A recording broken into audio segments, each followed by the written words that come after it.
महेश की दिखा दो इतिहास, उन्होंने ऐसे कुंवारी गाय का दूध पिया हो। तो who is God? Kabir is God. और कौन कबीर? जो काशी में आए थे, धानक दुल्हा। अब देखो हम ये पढ़ रहे हैं ऋग्वेद मंडल नंबर 9 सूक्त 1 मंत्र 9 में, उस परमेश्वर को जो शिशु रूप धारण करके आता है। अभी अधन्या, इसको हम पढ़ेंगे कंवारी। अभी अधन्या कंवारी धेनो माने गौवें, गायें तृप्त करती हैं, उसका पालन करती हैं।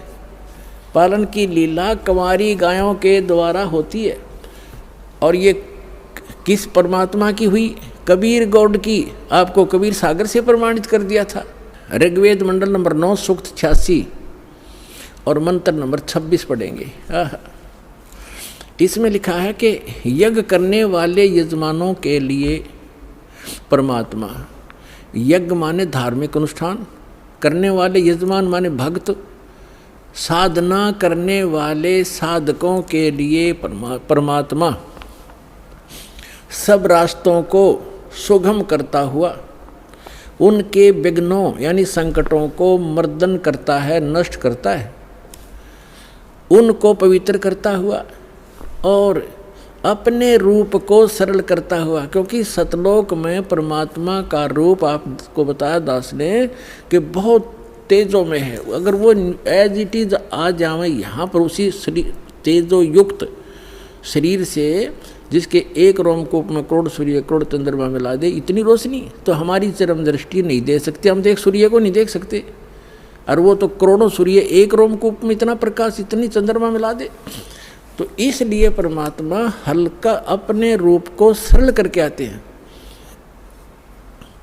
जैसे एक कक्ष में, कमरे में 1000 वाट का ट्यूब है, 500 की है, 100 की है और एक 0 की भी है, अब या 10 वाट की है। तो उस सब बंद करके एक 10 वाट की चालू कर दी या 5 वाट की, तो जितना आवश्यक प्रकाश उससे है वो हो गया, बाकी वो है विद्यमान, लेकिन वो प्रकाश ऑफ कर लिया।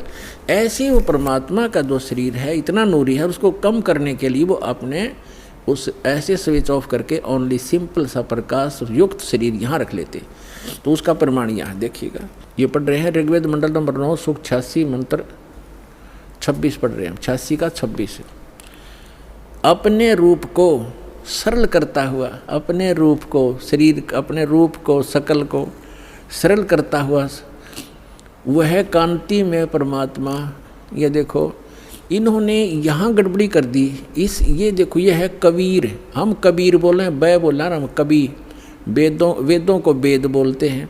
तो यहाँ कबीर, हम इस यो कबीर लिखा, कबीर। इस रे को इन्होंने संधि छेद करके अपसर्ग लगा दिया, अपसर्ग लगा के इसका अर्थ कर दिया, कवि का अर्थ कर दिया सर्वज्ञ।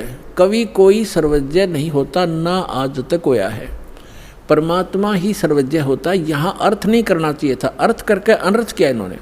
यदि कहीं किसी काव्यकार की महिमा वर्णित हो और वहाँ कवि शब्द हो तो वहाँ अर्थ किया जा सकता, काव्यकार कर दे, सर्वज्ञ वहाँ भी नहीं किया जा सकता। तो यहाँ कबीर देव लिखना था। जैसे ये यजुर्वेद है, आपको प्रमाण दिखाते हैं। जैसे ये एक पुस्तक है यजुर्वेद, इस पर ऊपर र लगा हुआ है। अब इसी में प्रमाण दिखाते हैं आपको। ये देखिएगा, ये यजुर्वेद है,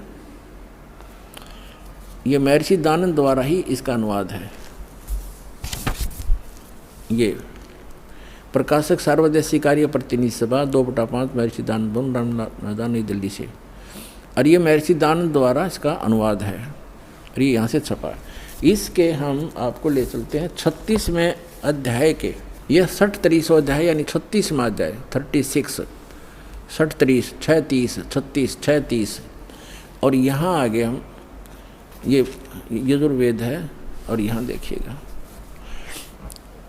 इसका प्रथम मंत्र है। इसमें लिखा है कि रचम वाचम प्रपदे मनो यजु प्रपदे, ये यजु शब्द है, इसका 2 अपसर्ग लगा रखिए। अब इसका अनुवाद महर्षि दानंद जी ने यहाँ कर रखा है, देखिएगा इसमें यजु, ये यजु शब्द है, इसका अर्थ यजुर्वेद लिख दिया, बिल्कुल सही।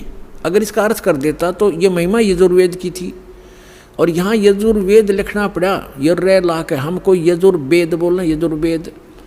तो यहाँ इसने यजुर्वेद लिखा, बिल्कुल सही लिखा। अगर यहाँ अर्थ कर देते तो महिमा यजुर्वेद की थी, तो कैसे समझते कि किसकी महिमा है, ये अनर्थ हो जाता।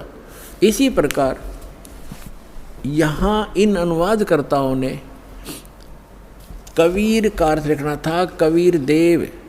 यहाँ कवि का अर्थ जैसे अपसर्ग भी लगे हैं, तो इसको लिखना था कबीर देव है उस परमात्मा का।